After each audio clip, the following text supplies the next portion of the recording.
2006 সালের 28 অক্টোবর আওয়ামী লীগ পেশি শক্তি এবং অস্ত্র শক্তির বলে জনগণকে পরাজিত করে দেশকে হাইজ্যাক করতে চেয়েছিল।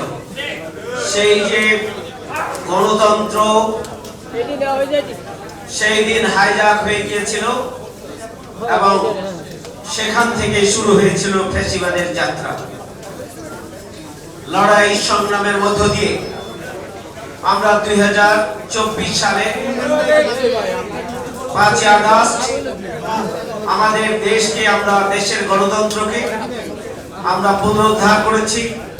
স্বাধীনতা সার্বভৌমত্ব যেটি আমাদের হাত থেকে ছিনিয়ে নেওয়া হয়েছিল সেটিও এদেশের তরুণ ছাত্র যুবকের নেতৃত্বে 18 কোটি মানুষ ঐক্যবদ্ধ হয়ে আমরা আমাদের স্বাধীনতার সার্বভৌমত্বকে আমরা পুনরুদ্ধার করেছি, ফ্যাসিবাদের হাত থেকে দেশকে রক্ষা করেছি। আগামী দিনে সবচেয়ে বড় চ্যালেঞ্জ হচ্ছে জাতীয় নির্বাচন।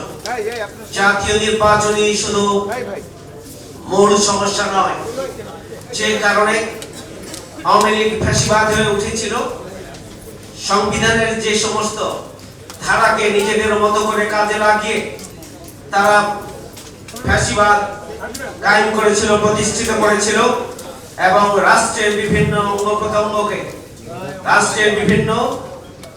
অঙ্গকে যেভাবে দলীয়করণ করার মধ্য দিয়ে পুরো রাষ্ট্রযন্ত্রকে ফ্যাসিবাদের একটা মোক্ষম যন্ত্র হিসেবে তারা প্রতিষ্ঠিত করেছিল।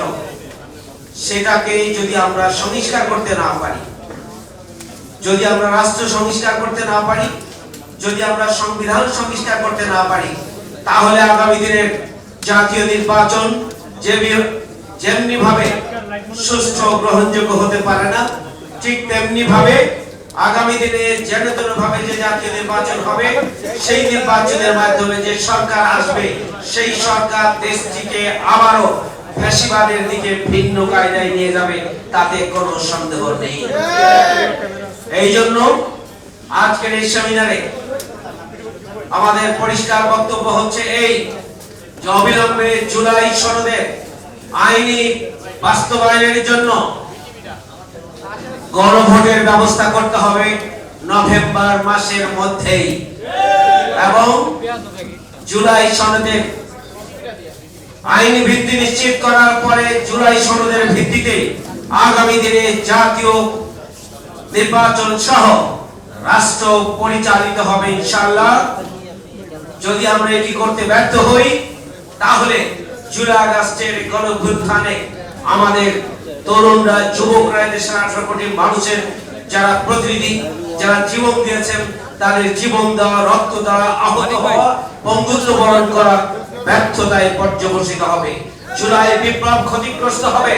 প্রকৃত অর্থে যারা জুলাই সনদকে আইনি ভিত্তি দিতে চান না, তারা জুলাই আন্দোলনকে তারা ব্যর্থতায় পর্যবসিত করতে চান এবং আগামী দিনে আবারও যেন ভাবে ক্ষমতায় এসে ফ্যাসিবাদকে প্রতিষ্ঠিত করতে চান, নিজেরাও ফ্যাসিবাদ হয়ে উঠতে চান, নিজেরাও পছন্দ মতো ক্ষমতায় থাকতে চান, নিজেরাও জনমতকে উপেক্ষা করতে চান।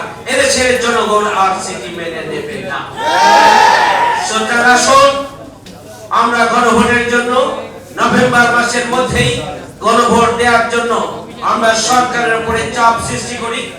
জুলাই গণঅভ্যুত্থানের যে চেতনা, সেই চেতনার আলোকে আগামী দিনে নতুন বাংলাদেশ বিনির্মাণের জন্য আমরা ফ্রি, ফেয়ার, ক্রেডিবল এবং আমরা একটা গ্রহণযোগ্য ইলেকশনের মধ্য দিয়ে আগামী দিনে জনগণের প্রতিনিধিদের হাতে আমরা ক্ষমতা বুঝিয়ে দিই।